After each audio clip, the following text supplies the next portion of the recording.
Subscribe करंतु आम channel को आउ प्रेस करंतु बेल आइकन को जहा द्वारा लेटेस्ट वीडियो नोटिफिकेशन आपण मानकु सर्वप्रथमे मिल जिवो।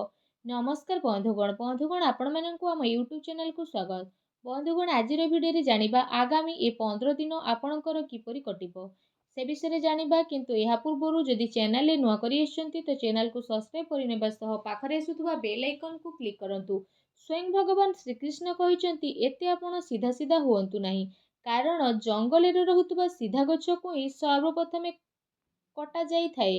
तेणु आपण एते भी साधा सीधा हुअंतु नाही, आउ तेढ़ा मेढ़ा गछ को सब बेले छाड़ी दिया जाई थाए। तो एमिति रे अन्य जीवन सह पूर्ण रूप रे जीवा ठारू भल हेबो आमे निजे निजर भाग्य अनुसार जी नेबा। शक्ति को अपमान से मानि थाए जे असत्य द्वारा लाभ प्राप्त करि थाए। नमस्कार बंधुगण, जय माँ लक्ष्मी। आपण समस्त को आम यूट्यूब चैनल को पुणी थरे आउ गोटे वीडियो को बहुत बहुत स्वागत। ओम गणेशाय नमो।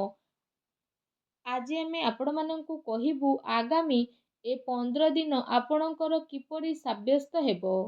आपणक पई सुविचार रहिछि। देखा जाउथुबा स्वप्न स्वप्न होई रहि जाई थाए जे पर्यंत व्यक्ति निजर झाड़ को बुहाई न थाए। जदि जीवन रे सफलता प्राप्त करिवार अछि तो परिश्रम आउ विश्वास आपण करिबा शिखि नियंतु, तेबे जे आपणकु सफलता मिलिबो। सफलता मिलिबा पई आपणकु बहुत परिश्रम करिबाकु पड़िबो। जदि आमे कहिबा ए 15 दिन रे स्थिति विषय आपण ए दिन रे निजर मनचाहा सफलता प्राप्त करिवे, ता सहित आर्थिक स्थिति रे सुधार मिलिबार जोग बनुछि। अटकी बा उलुझिथिबा पैसा मिलिबा कारणरू समय आपणक पई ए सब स्थिति रे अनुकूल रहिबो। विशेष भाବରେ पिलांकर पाठ पढ़ा आउ विवाह संबंधित गतिविधि रे खर्च आपणकर अधिक टिके होई पारे, सेथिपई भल स्थिति मध्य मिलिबो। ता सहित जदि फ्रेंड्स कहिबा पिलांकर किलकारी संबंधित कौनसी खुशी खबर मिलिबा कारणरू घरे खुशी भर वातावरण बनी जिवो।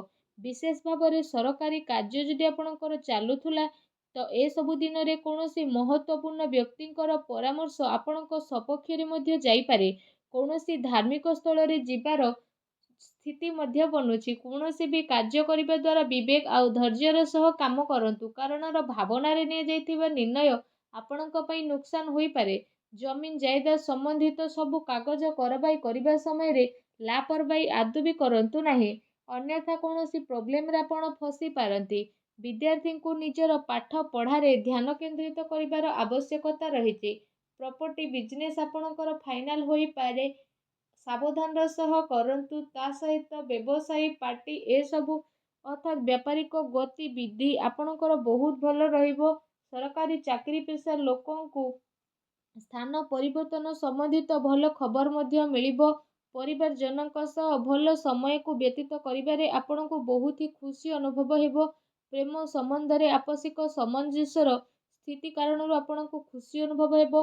ता सहित घरर कौनसी सदस्यंको स्वास्थ्य को नहीं चिंता आपणकर बनी रहिबो, किंतु एहा द्वारा आपणकर स्वास्थ्य प्रति सजग रहिबार अति आवश्यकता रहिछि।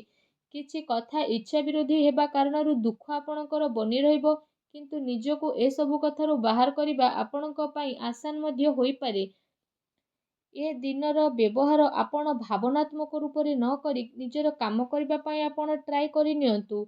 जेते अधिक मानसिक चिंतारे आपण रहिबे सेते कार्य को आपण करि परिबे नाही। तेणु मन को शांत रखंतु।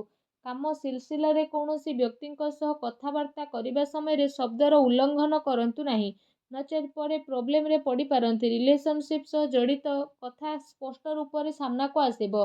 एहार निर्णय नेबा आपणक पई आसान रहिबो। कौनसी काम को करिबा पूर्वरु ता सह जड़ित इनफॉरमेशन जानिबा पई ट्राई करंतु। एहा द्वारा बहुत भल स्थिति बनिबो। आपणकर सम्मान बढ़िबो। माता पितांकर वरिष्ठ लोकंकर मान सम्मान मध्य आपणकर बढ़िबार अति आवश्यकता रहिछि। ता सहित तांको आशीर्वाद और सहयोग मध्य आपणको प्राप्त हेबो। अन्य ठारो अधिक आशा करिबा द्वारा निजर कार्य प्रणाली रे विश्वास करिबार आवश्यकता रहिछि। व्यावसायिक स्थिति रे कौनसी प्रभावशाली व्यक्तिंकर मार्गदर्शन आपणक पई सहायकर साब्यस्त हेबो। कहार परामर्श रे आपण आदौ भी फसंतु नाही। चाकरी पेशा व्यक्ति को बहुत भल भाବରେ निजर काम को करिवे। एहा द्वारा अधिकारींकर लाभ आपणको मिलिबो। पति पत्नींक भितरे मधुरपूर्ण समय रहिबो। अविवाहित लोकंक पई भल संपर्क मध्य आसी पारे। ତଥା ପରିସ୍ଥିତିରେ ନିଜକୁ ସନ୍ତୁଳିତ ଓ ମଜବୁତ ବନେଇକି ରଖିବା ଆପଣଙ୍କର ଆବଶ୍ୟକ ବା ଭାବନାତ୍ମକ ପ୍ରଭାବରେ ଆସିକି ସ୍ଥିତି ଆପଣଙ୍କ ପାଇଁ ବହୁତ ଭଲ ରହିବ। ତା ସହିତ ଯଦି ବିଶେଷ ଭାବରେ କହିବା ଆପଣଙ୍କର ନିର୍ଣ୍ଣୟ ଭଲରେ ଠିକ୍ ରହିବ, କିନ୍ତୁ ଭୁଲ ବୁଝାମଣା ଉତ୍ପନ୍ନ ମଧ୍ୟ ହୋଇପାରେ।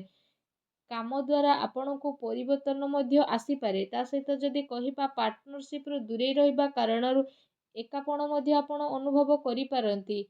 ଯଦି ମହିଳାଙ୍କ ବିଷୟରେ କହିବା, ମହିଳାଙ୍କ ପାଇଁ ସ୍ଥିତି ବହୁତ ଭଲ ରହିବ। ପ୍ରେମ ଜୀବନ ବିଷୟରେ ଯଦି କହିବା, ତ ପ୍ରେମ ଜୀବନର ସ୍ଥିତି ଏସବୁ ଦିନରେ ଆପଣଙ୍କ ସପକ୍ଷରେ ଯିବ। ଆଉ ଏ ସମୟରେ ଆପଣ ଆପଣଙ୍କର ସବୁ କାର୍ଯ୍ୟକୁ ପୁରା ସମ୍ମାନର ସହ ପୁରା କରିବେ, ଯେଉଁ କାରଣ ପାଇଁ ପାର୍ଟନର ଜଣେ ଆଉ ଜଣଙ୍କର ମହତ୍ତ୍ୱକୁ ବୁଝିପାରିବେ। ତା ସହିତ ଏସବୁ ସ୍ଥିତି ଆପଣଙ୍କର ଆହୁରି ଅଧିକ ମଜବୁତ ମଧ୍ୟ ବନିଯିବ। ଆପଣ ଆପଣଙ୍କର ଜୀବନସାଥୀଙ୍କ ପ୍ରେମର ସ୍ଥିତିକୁ ଅନୁଭବ ମଧ୍ୟ କରିପାରିବେ, ଯେଉଁ କାରଣ ପାଇଁ ଆପଣଙ୍କୁ ଦୁନିଆ ସାରାର ସବୁ ଜିନିଷକୁ ଭୁଲି ନିଜ ସାଥୀଙ୍କ ସହ ସମ୍ବନ୍ଧ ବନେଇ ରଖିବାର ଅବସର ମଧ୍ୟ ଏ ସମୟରେ ଆପଣଙ୍କୁ ପ୍ରାପ୍ତ ହେବ। ଆପଣ ଦୁଇ ଜଣଙ୍କ ଭିତରେ ଚାଲୁଥିବା ବିବାଦ ଖତମ ହେବାର ପୁରା ସମ୍ଭାବନା ମଧ୍ୟ ବନୁଅଛି।